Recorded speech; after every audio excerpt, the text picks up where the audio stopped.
So, hello and welcome to this session of Redesigning a Course Assessment Assignment Integrating ChatGPT. My name is Cody Sire and I'll be the moderator for this session. As a reminder, this session is scheduled to end at 3:10 Eastern Time. Dr. Kelly Whealan George will speak for about the first 30 minutes or so, and then we'll have time for questions and answer following the presentation. The app is going to close at the end of the session, and so you'll be able to access the lobby and all the other sessions this afternoon, as well as the recording from previous sessions right in that main lobby area. I'm thrilled to introduce your presenter today, an Embry-Riddle fan favorite, Dr. Kelly Whealan George, Associate Professor in the College of Aviation at Embry-Riddle Worldwide. Dr. George, the floor is yours. Hello. Thank you for coming, everyone. This has kind of been my baby project over the last year and a half.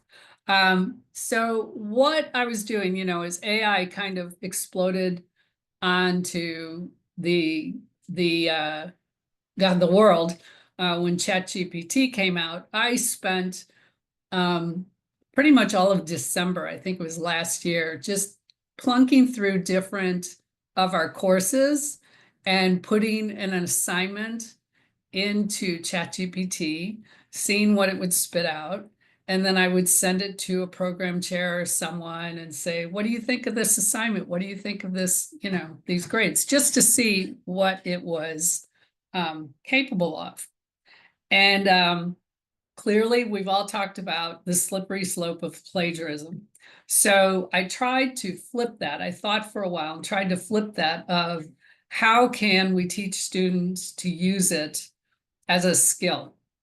And where is a weakness in one of my courses? And I teach Research 665 all the time.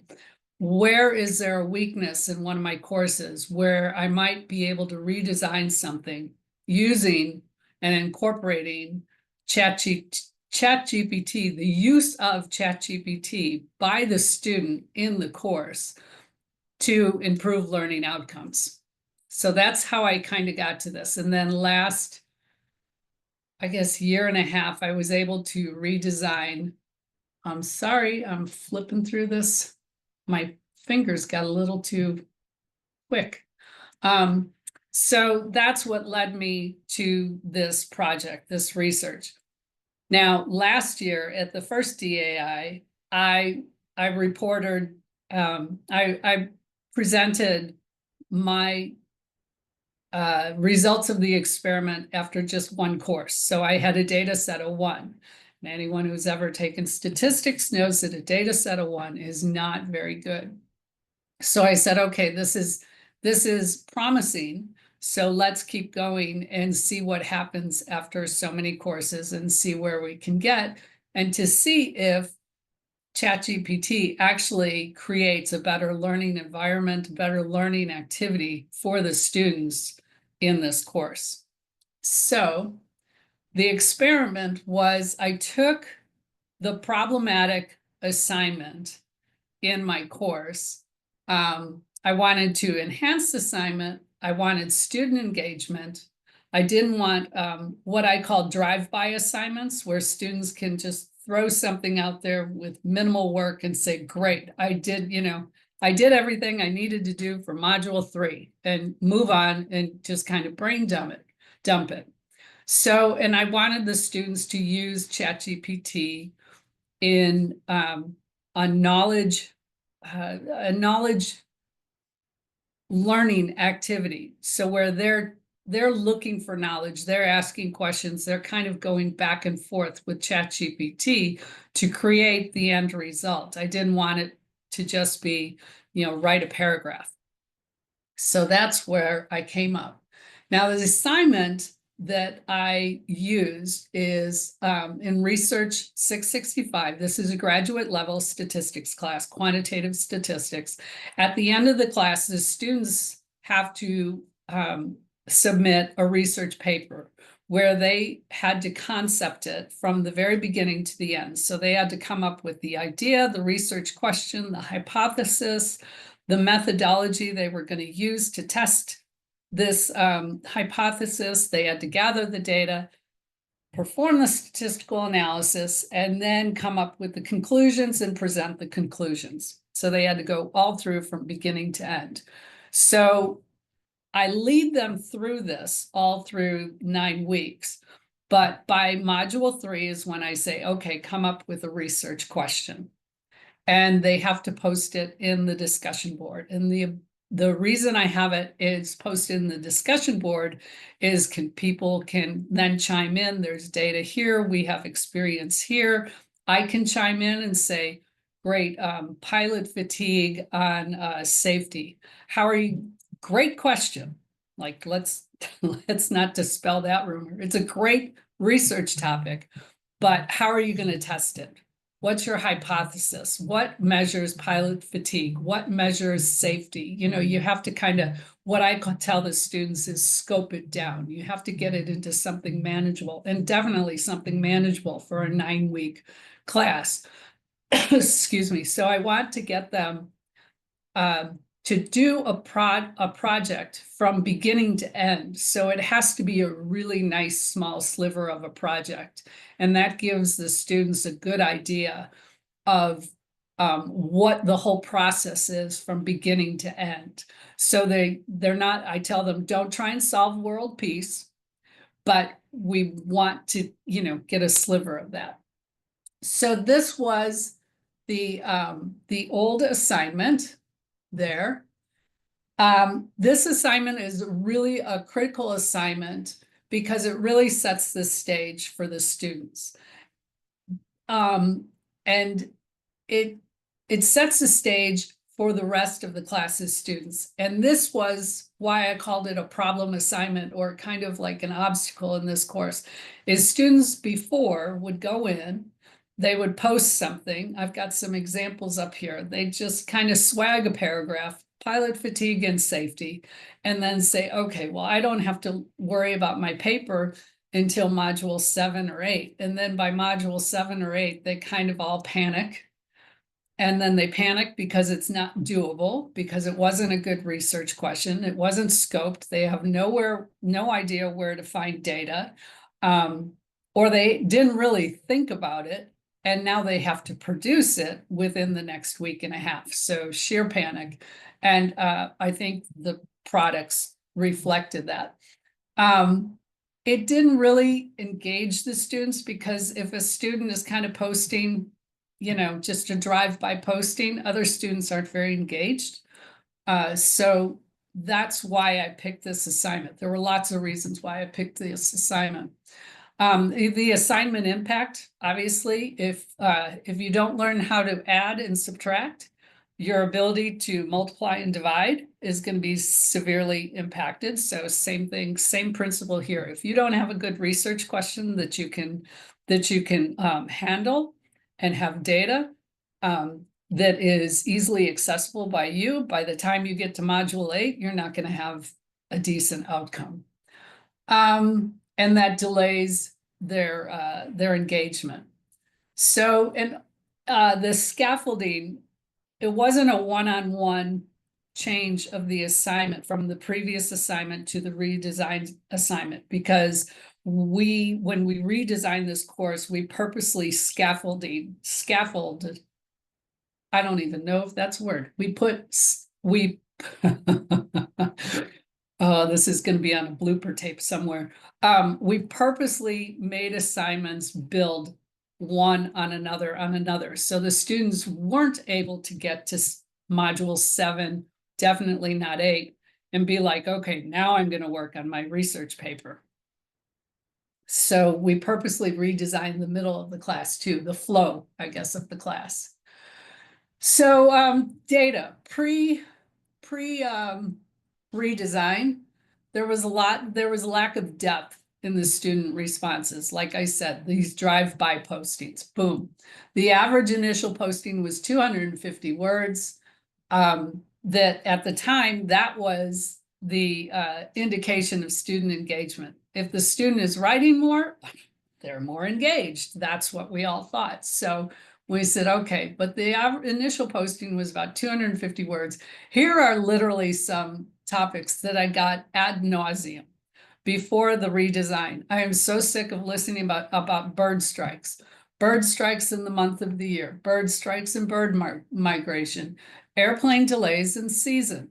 And that's kind of what the student would write. And they'd say, oh, this is why it's important. So they'd put 1 or 2, 3, maybe sentences in there, and then they'd go away. They wouldn't think anything more about it until later in the class.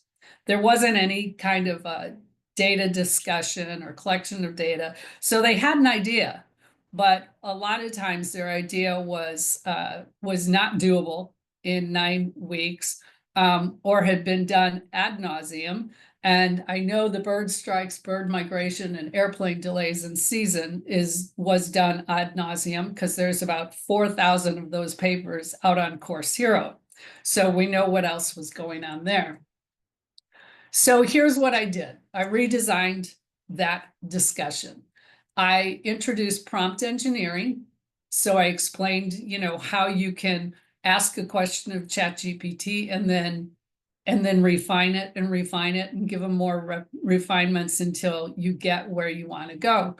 I encouraged that as well. I have some external resources to that. And then I told them also, I said, hey, listen, employers are interested in this. And I grabbed a news report from CNBC saying showing how much employers wanted students to have those skills, how much they were valued in the workplace. So that got a little traction with the students as well.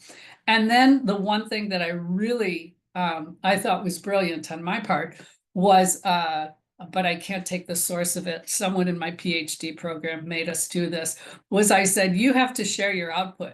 So your interaction with ChatGPT and all your revisions and your expansions of your questions, I had the students download those into a document. And when they posted their discussion board answer, they had to attach their ChatGPT output. So that really made them work in there. I tried to minimize any possibility of a drive-by assignment for the students. So here's the revised. I think this is the revised discussion. Yeah, I put prompt engineering issues. I have the CNBC saying about ChatGPT and AI, which that resource is at least a year old now, so it's only expanded. So then I measured it last year. Well, now this year we've had 7 course sections. So now I can actually look at a good data set. It's not just a data set of 1. I've had 7 course sections, and then I've looked at some other ones. Well, the average initial post, which was my evaluation of student engagement, now is only 250 words. Before it was 257. I thought, oh my God, like quantitatively, there's no difference in student engagement. And I was talking to another faculty member this morning. He said, well, that's easy to explain, because what you put into ChatGPT, if you tell them write a 250 word paragraph, ChatGPT is going to get as close to 250 as possible. So as I was doing this, I thought, okay, well, maybe, the word count is not the best evaluation of student engagement. Personally, qualitatively, as the instructor, I do see a decrease in the last minute panic in this assignment through this course. Let's see, there are some other metrics. So then I thought, okay, well, what is a metric of student engagement? I just went from a quantitative point of view. I had just thought, okay, I'm going to look at it quantitatively. So I went out to literature, and these, 8, 9, 10 metrics are all student engagement. Now, where I could, all the quantitative measures, frequency of posts, interactions with peers, views or reads over time, those are all quantitative. So I was able to gather that data pre and post assignment redesign. Not much has changed. We're not measuring student engagement. So my conclusion from this is that I need to continue on this research. And now I need to do the mixed methods part. I need to do the qualitative part to look at response time, their depth of their contributions, the diversity of topics. Special note, since I redesigned this course, this assignment, I have gotten not one paper on bird strikes or bird migration. So the fact that I'm making the students go to ChatGPT, load their output, their interaction with ChatGPT into the discussion board, leads me to kind of conclude, I mean, it's an inkling, I can't prove it, but you can't go to Course Hero and do that. You know, they have to show the organic work by doing that, which leads me to, you know, that's why I haven't gotten all these bird strikes and bird migration papers. And then what's another? Sentiment or tone, the questions to peers or instructors. So those are the qualitative measures that I probably need to go back and look at to see whether or not this has impacted student engagement. Now, while I was doing this, and this is an aside, I thought, well, how does Embry-Riddle measure student engagement? And I asked a number of people in IDD, CTLE, and all that. I asked all those questions, and Embry-Riddle measures student engagement as minimum instructor postings with expectations varying by the college.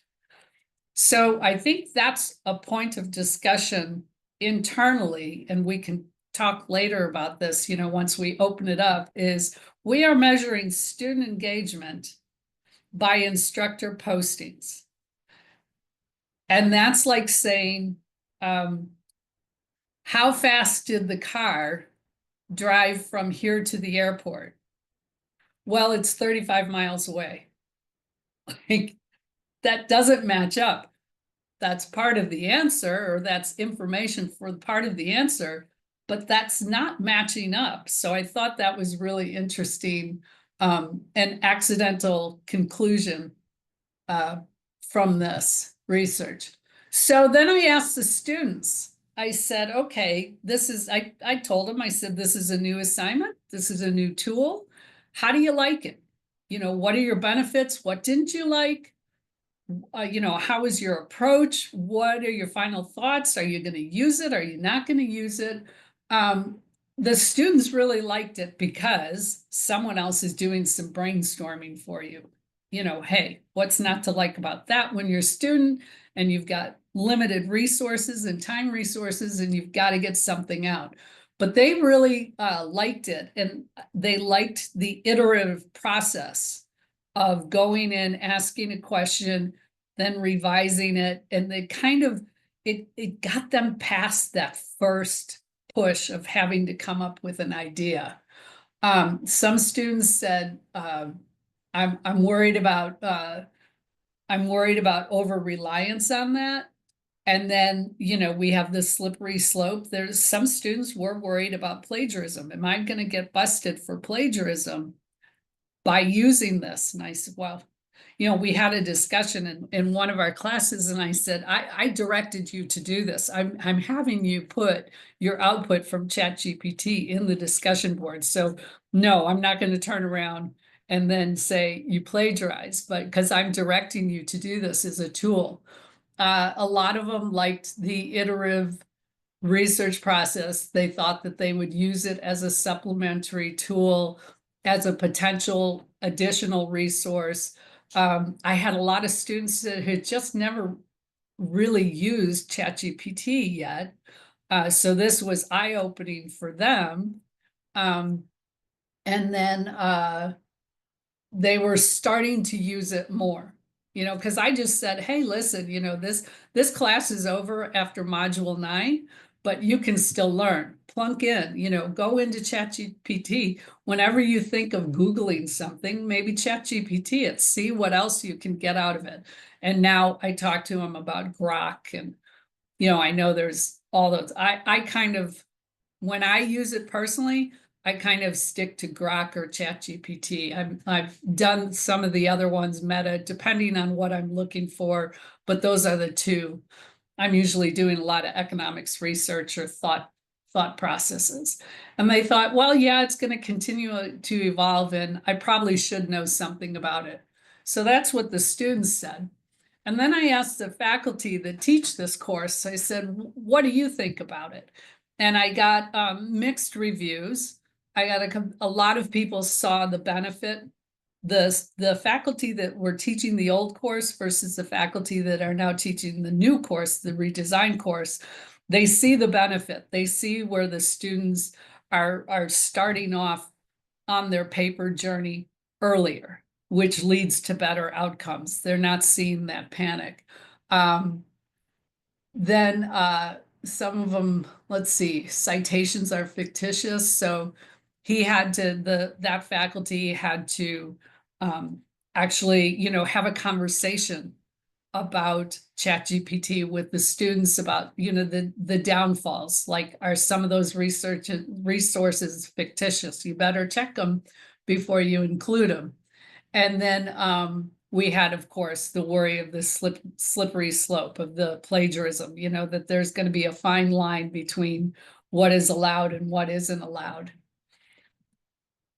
So additional learning outcomes, I think it led us, this redesigned assignment, not only do I think the students did better qualitatively, I see that. I don't have the data.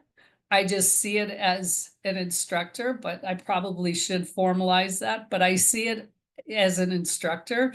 I know there's one other instructor, so I don't think he's on here, David Cross. He teaches this course a lot. So we've talked a lot about it. He sees it. He thinks it's a good idea. We can talk about ethics with the students and different ethical considerations. We address concerns about, is using ChatGPT cheating? So we had there's a learning opportunity there, and it's the skill growth. Once they kind of learn how to use it and see how powerful it is, I'm hoping they continue to expand their skills. And then after last year, we were talking about academic integrity, and and I've got a sneeze here. And as soon as I say that, I don't need to. Okay. One of the faculty members talked about the mini course that we have on academic integrity. So I pulled that in as a resource and a supplemental activity in this course. So it expanded the different learning opportunities within the course, beyond our narrow learning outcomes that are on our course outline. So with that, I finished fairly quickly. So we can have questions, discussions. I thought I'd just open it up and see. I see a few people from IDD here, so they're going to tell me where I went wrong. But I'm happy to answer any questions or have a follow-on discussion.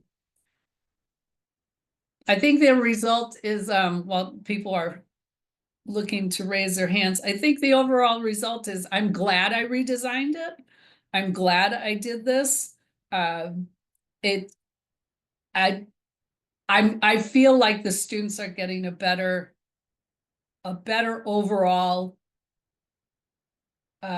learning outcome by doing this, and then by going through the redesigned course. Alyssa?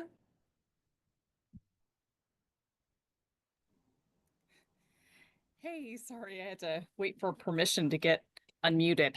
I was wondering, when the students submitted their discussions with ChatGPT along with the final output for their discussion post, have you read through some of those discussions, or have the instructors read through them and talked about them? Because I'm wondering what the quality of those discussions was like. I mean, was it just kind of students asking one or two questions and being satisfied, or was it a really good, rigorous brainstorming conversation? I mean, the brainstorming conversation with ChatGPT. Yeah, between the student Yeah. and ChatGPT that they submitted. I have read a good deal of them, and they run the gamut. They run the gamut from some are very narrow. They do one or two revisions and then they're satisfied and they're done. But some of them really go in depth into 4 and 5 and 6 revisions. And I think the driving factor of that is coming up with a testable research question. Once, because I asked them, find a data set, make sure there's data available so that you can perform this research project in 9 modules, because you're not going to be able to collect data. That's not doable in this course. I guess it's doable, but I would not want a student to try and do that. I think that's probably too onerous for a short 9 weeks. So I think the student goes through until they're satisfied, until they find something that is doable. And I think that's the limitation on it. That's great. Thank you. You're welcome. Anyone else?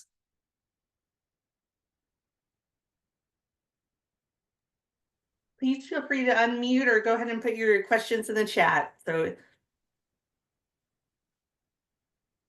and if anyone wants to discuss, I think this is the meat, the interesting part of, I was always looking for student engagement, and I've been with Worldwide. I've been designing the courses since 1998.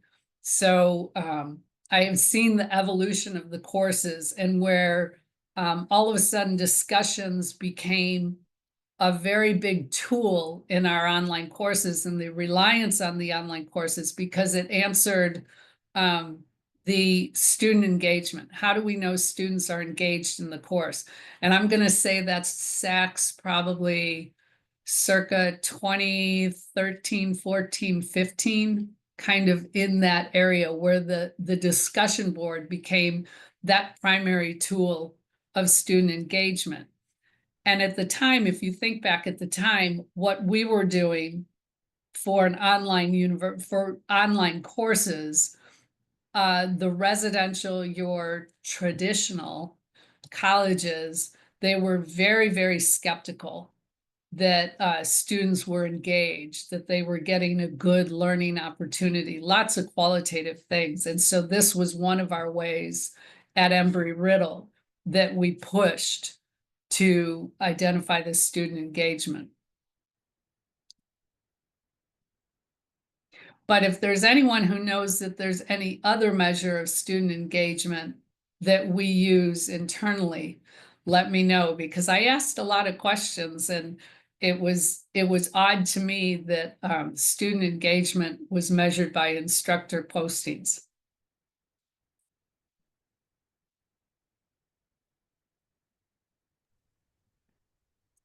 Kelly, this is such an interesting topic, and I think so relevant into everything that we do, in the evolution of learning, and then within the division of academic innovation at large, when we're looking to the future of teaching and learning. I'm curious from your perspective, when we look at ChatGPT kind of on the basic assignments and discussion posts, where you see it going down the road, or the opportunities you see in larger scale assignments, or potentially, within things like capstones that measure specific metrics on the collective student experience versus just in the class, or kind of your thoughts on, the progression of where you see some of these strategies and discussion points going. I'm not sure. I think, I think it's a fine line of what you're asking the students to do, because the deliverable is got to be different than what ChatGPT spits out. There's got to be, that's got to be the midpoint of the assignment, or the process of the assignment, where going from what comes out of ChatGPT or Grok or Meta AI or Gemini or whatever, you've got to have a link where the student does some sort of critical thinking. And then that's the deliverable, is after that critical thinking or that application of what you just learned comes out, the deliverable has to be the student's work, where they used this knowledge tool to help them get there.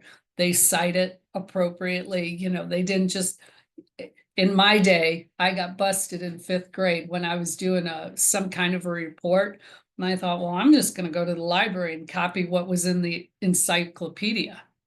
So, you know, that's what I did. And I got in trouble because it wasn't my own work. And so that's kind of how I think about this, is ChatGPT is the encyclopedia.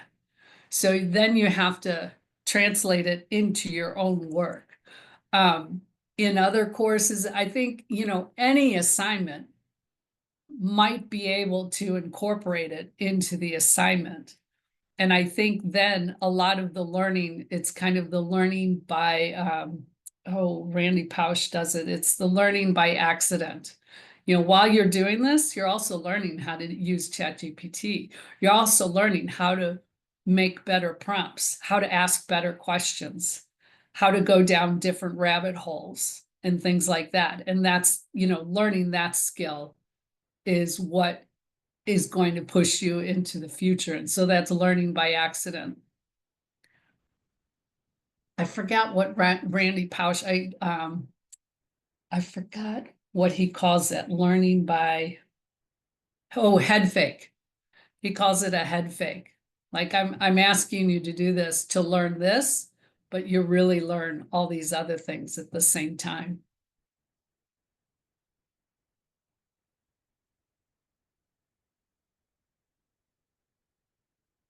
I can't remember who my instructional designer was on Research 665. I feel bad that I didn't know who it was, but I don't think it was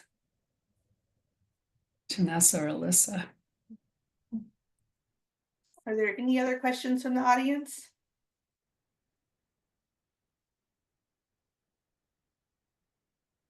Okay, I'm not seeing you come in, but we still do have a few minutes, so please feel free to come off mute or engage in chat. Real quick, I just wanted to give a thank you, Dr. George, for your time today, sharing your expertise and knowledge, and really just bringing, you know, such a relevant topic to the forefront. I think all of us within our capacities, you know, it really plants the seed on how we can utilize this to work smarter, not harder, but also not to forget that just the power of connection, the power of application, the power of critical thinking, and all those necessary things that we still need to be successful. But I fully admit I told you earlier, I'm on the newer end of ChatGPT and, you know, the AI tools and some of the functionality, but it really is such a powerful tool to just help you organize a lot of thoughts or become inspired, you know, to kind of either validate what you're doing or just to give you a starting point. So I love the concepts that you presented. To all of our participants, our next sessions are going to start at 2:15, or excuse me, 3:15 Eastern. So you'll be able to, once this recording closes, go back to the lobby and access the recordings as well as look at all the next sessions. But we'll go ahead and keep this session open with Dr. George. So if there's any chat or any conversation you still would like to have, the floor is yours.